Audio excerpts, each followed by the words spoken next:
అమరావతి ప్రాంతంపై అక్కడి మహిళపై తీవ్ర వ్యాఖ్యలు చేసిన కేసులో అరెస్ట్ అయిన సాక్షి టీవీ జర్నలిస్టు కొమ్మినేని శ్రీనివాసరావుకి మంగళగిరి కోర్టు రిమాండ్ విధించింది. ఈ కేసులో కొమ్మినేనికి ఎస్సీ అట్రాసిటీ వర్తించదని కోర్టు అభిప్రాయపడింది. జైల్లో ప్రత్యేక సౌకర్యాలు కల్పించాలన్న విజ్ఞప్తిని న్యాయస్థానం తిరస్కరించింది. జైల్ మాన్యువల్ ప్రకారం సౌకర్యాలు కల్పిస్తారని స్పష్టం చేసింది. కోర్టు రిమాండ్ విధించడంతో కొమ్మినేనిని పోలీసులు గుంటూరు జిల్లా జైలుకు తరలించారు. సాక్షి ఛానల్ చర్చలో అమరావతి ప్రాంతంపై అక్కడి మహిళలపై అనుచిత వ్యాఖ్యల కేసులో అరెస్టైన జర్నలిస్టు కొమ్మినేని శ్రీనివాసరావుకు జూన్ 24 వరకు మంగళగిరి కోర్టు రిమాండ్ విధించింది. సాక్షి టీవీలో అసభ్య వ్యాఖ్యలపై మాదిగ కార్పొరేషన్ డైరెక్టర్ కంభంపాటి శిరీష ఇచ్చిన ఫిర్యాదుతో తుళ్లూరు పోలీసులు కేసు నమోదు చేశారు.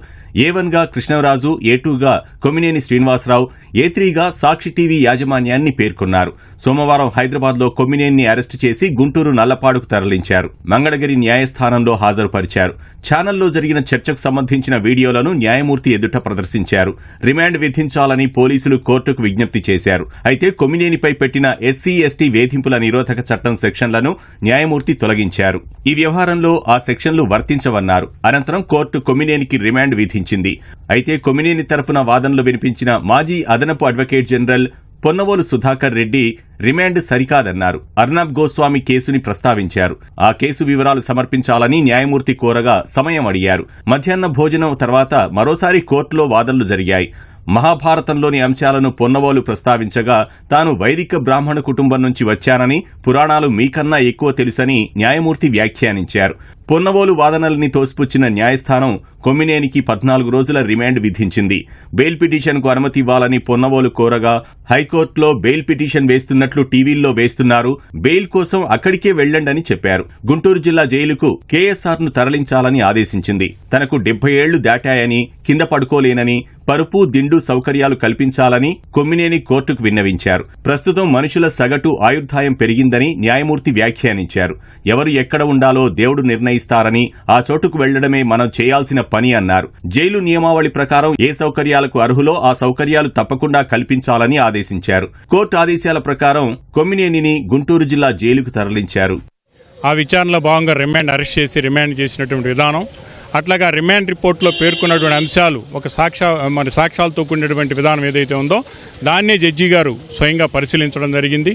దానితో పాటు ఏదైతే ఆ రోజు కేఎస్ఆర్ లైవ్ షోలో ఆ టెలికాస్ట్ చేసినా, ఆ విధంగా ఎవరైతే యాంకర్ 1, A2, A1, A2 సాక్షి మీడియా ద్వారా ప్రజలను ఉద్దేశించి, మహిళలను ఉద్దేశించిన మాట్లాడిన విధానం ఏదైతే ఉందో వాళ్ళని డెరాగేటరీ వర్డ్స్, అఫెన్సివ్ రిమార్క్స్ ఏవైతే చేశారో అవన్నీ కూడా ఆయన సాటిస్ఫై అయ్యి, ఆయన స్వయంగా పరిశీలించి అవి సాటిస్ఫై అయ్యి రిమాండ్ చేయడం జరిగింది 24/6/25 వరకు. కొమ్మినేనిని కోర్టుకు తీసుకొస్తుండగా మంగళగిరి న్యాయస్థానం పరిసరాల్లో భారీగా పోలీసులు మోహరించారు. రాజధాని రైతులు, మహిళలు, దళిత సంఘాల వారు ఆయన్ను అడ్డుకునే అవకాశం ఉందని భావించిన పోలీసులు భారీ బందోబస్తు ఏర్పాటు చేశారు. అయినప్పటికీ అమరావతి ప్రాంత మహిళలు, ఈ వ్యవహారంలో ఫిర్యాదు చేసిన వారు కోర్టు వద్దకు వచ్చారు. కొమ్మినేనికి రిమాండ్ విధిస్తూ కోర్టు ఇచ్చిన ఆదేశాలపై రాజధాని రైతులు సంతోషం వ్యక్తం చేశారు. కృష్ణరాజుని కూడా పోలీసులు త్వరగా అరెస్టు చేయాలని డిమాండ్ చేశారు. అలాగే ఇప్పుడు నేను పెట్టినటువంటి ఈ కంప్లైంట్ ఈ ఒక్క రోజు ఇతను అన్నది ఇది వాళ్ళ పిచ్చి పరాకాష్ఠకు చేరిన తర్వాత పెట్టింది. కానీ గత 10 సంవత్సరాల నుండి మమ్మల్ని మానసికంగా హింసిస్తూనే ఉన్నారు, మానసిక క్షోభకు గురవుతూనే ఉన్నాము, మానసికంగా హత్యకు ఆవించబడుతూనే ఉన్నాము. కాబట్టి ఈ ఒక్కటి మాత్రమే కాదు, ఆ కృష్ణరాజుని తీసుకురావాలి. అలాగే ఈ సాక్షి యాజమాన్యం ఎవరైతే ఉన్నారో జగన్మోహన్ రెడ్డి అండ్ భారతీరెడ్డి గారి మీద కూడా చర్యలు తీసుకోవాలి. ఎందుకంటే వాళ్ళ తరపు నుండి ఒక ట్వీట్ చేశారు జగన్మోహన్ రెడ్డి గారు. ఏమని, ఇతను 70 సంవత్సరాలు, ఇతను ఏం చేయలేదు, 70 సంవత్సరాలు వాళ్ళ గురించి చెప్పినప్పుడు ఒక ఆడబిడ్డని వేశ్యలతో పోల్చారే, అమరావతి రాజధాని వేశ్యల రాజధాని అన్నారు. మరి దాని గురించి ఎందుకు స్పందించరు? నీ ఛానల్లో వచ్చింది కదా, నువ్వే కదా యాజమానివి అంటే మీరిచ్చిన కంటెంట్ అని అక్కడ అర్థమవుతుంది కదా. He proven, Jaganmohan Reddy proven ఏంటి, వీళ్ళు ఇచ్చిన కంటెంటే అక్కడ మాట్లాడారని ఆయన ప్రూవ్ చేసుకున్నారు ఆయన పెట్టిన ట్వీట్ ద్వారా. ఇంకొకటి, ఆయన లోపలికి వెళ్తూ కూడా భారతమ్మ నన్ను క్షమించండి అని చెప్పి వెళ్ళారు. అంటే ఏంటి, మీరు ఇచ్చిన దానికి నేను న్యాయం చేయలేకపోయాను, క్షమించండి అని చెప్పారా? పోనీ ఆవిడేమైనా బయటకు వచ్చి అమ్మ తప్పు జరిగింది, అందరికీ క్షమాపణ చెప్పడానికి చెప్పగలిగారా? లేదు. అంటే వీళ్ళ వెనక ఒక ప్రీ ప్లాన్డ్గా ఇదంతా జరుగుతుంది, వీళ్ళ వెనక వాళ్ళిద్దరు ఉండి నడిపిస్తున్నారు. కోర్టులో హాజరుపరిచేందుకు ముందు కొమ్మినేనికి గుంటూరు జీజీహెచ్లో వైద్య పరీక్షలు నిర్వహించారు. వైద్యులు ఆయనకు బీపీ, షుగర్, ఈసీజీ పరీక్షలు నిర్వహించారు. అయితే తనకు గుండెల్లో అలజడిగా ఉందని, మూత్రం సరిగా రావడం లేదని కొమ్మినేని వైద్యులకు చెప్పారు. దీంతో గుండెకు సంబంధించి 2D ఎకో పరీక్ష చేశారు. అంతా బాగానే ఉన్నట్లు తేలింది.